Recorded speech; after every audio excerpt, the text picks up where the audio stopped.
ফারজানা ওয়াহিদ শায়ান ওরফে চুনাহাগি মুসলমান পরিবারে জন্মেছে।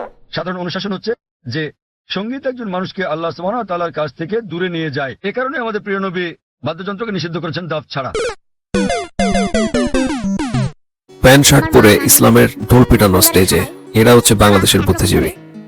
ধর্ম চর্চা করতেন, সহজ কথা শিখিয়েছেন, পৃথিবীতে কাউকে আঘাত করো না, সূরা তাওবা, মুশরিকদের যেখানে পাও হত্যা করো। অপমান করো না, মনে মনেও কাউকে নিজের চেয়ে ছোট ভেবো না। সূরা ফুরকান, অমুসলিমরা পশুর মতো বরং পশু চেয়ে অধম। এইটুকুই আমার মূল ঈমান, এইটুকুই। আজকে যখন সারা পৃথিবীতে মুসলমানদেরকে জঙ্গি ডাকা হয়, কেন জঙ্গি ডাকে মুসলমানদেরকে? আমার নানি, আমার মা, তারা আজকে পৃথিবীতে নাই। লক্ষ লক্ষ সাধারণ মানুষ, তারা তো কোনোদিন কাউকে অস্ত্র ধরতে বলেন নাই, কাউকে ছোট করেন নাই, নিজের জায়নামাজে নিজের মতন করে থাকতেন। তার একটা প্রতিবাদ করতে চাই, যারা মানুষকে অপমান করে, ছোট করে, আঘাত করে, তাদেরকে জঙ্গি ডাকেন, তাদেরকে মুসলমান ডেকেন না। বড় জিহাদ শরীয়তের বিধান। জিহাদকে যদি কেউ সন্ত্রাস বলে গালি দেয় তাহলে সে বেঈমান। জিহাদকে যদি কেউ জঙ্গিবাদ বলে গালি দেয় তাহলেও সে বেঈমান। এবার আসেন জঙ্গি। জঙ্গি অর্থ হলো যোদ্ধা, জং অর্থ যুদ্ধ, জঙ্গি অর্থ যোদ্ধা। আমার রাসূল বলেছেন আনান নাবিয়ুল মালহামা, ও আমার উম্মত, আমি যোদ্ধা নবী, আমি যোদ্ধা নবী। আমাকে হুকুম দেওয়া হয়েছে যুদ্ধ চালিয়ে দেওয়ার জন্য, জিহাদ চালিয়ে দেওয়ার জন্য, এই দুনিয়াতে ইসলাম প্রতিষ্ঠা হওয়া পর্যন্ত। কিন্তু যারা সাধারণ মানুষ, আপনার মতো, আমার মতো, আমার নানির মতো, কোনো দিন কাউকে অসম্মান করেন নাই, তাদেরকে তো জঙ্গি ডাকা যায় না। আপা, তাদেরকে তো মুসলমানও ডাকা যায় না।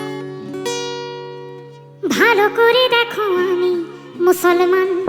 কিন্তু আপনি আওরাও মানছেন না, আপনি প্যান্ট শার্ট পরে স্টেজে উঠে নাচা গানা করছেন। আমি মোটেও তো নই আর কারো চেয়ে বড়, আমি ভুলেও কখনো চাইনি ধ্বংস কারো।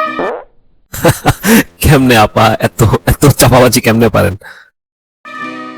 আমি কখনো কাউকে বলিনি অস্ত্র ধরো।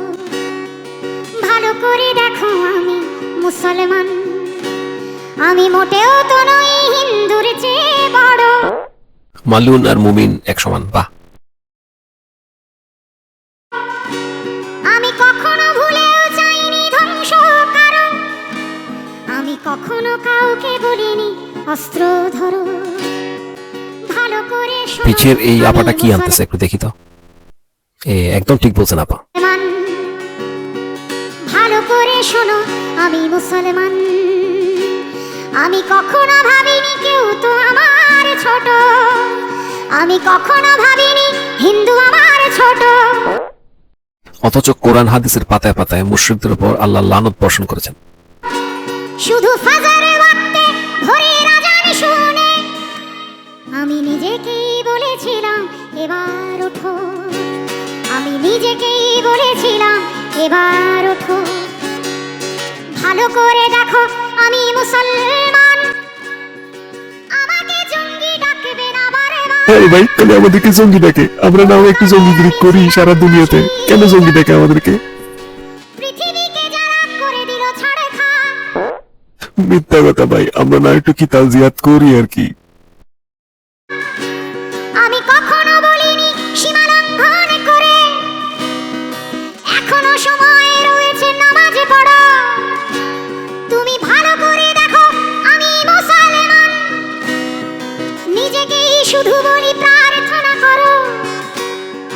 তুমি মনে রেখো আমি মুসলমান, আমি বিধাতারে খুঁজি শান্তির প্রয়োজনে।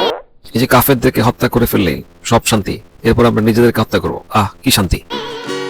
শোনো আমার ধর্ম আমার জায়নামাজে, আমার ধর্ম আমার ঘরের কোণে।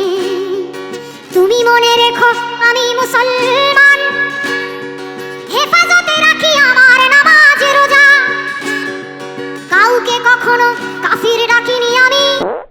মুসলমানরা যদি কাউকে কাফির নাই ডাকে তাহলে কাফির শব্দটা আইলো কোত্থেকে? আমার ধর্ম সহজ সরল সোজা, আমি ভালোবাসি আমার মুয়াজ্জিন, আমি ভালোবাসি তার আজানের ডাক।